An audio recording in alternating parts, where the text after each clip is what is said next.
welcome to the Sherwin-Williams Autocolor Combat.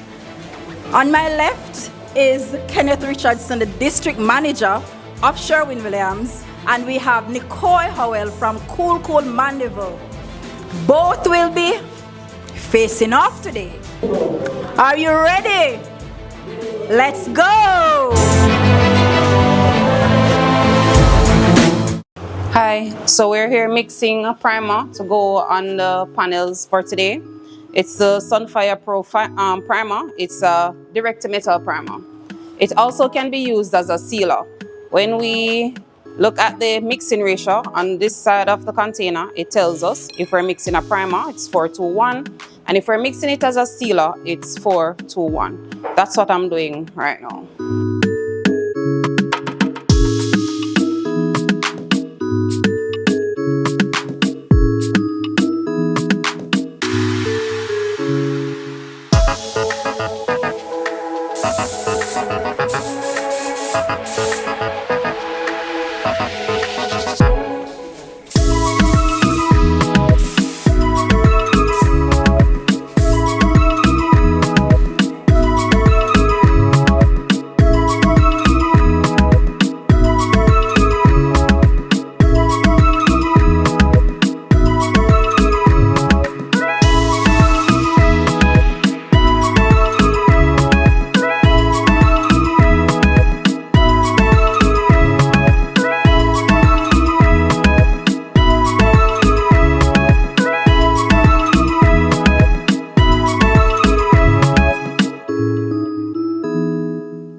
There you have it. We've come to the end of our Sherwin-Williams Autocolor Combat. Drop your comments below and tell us who you think is the better sprayer.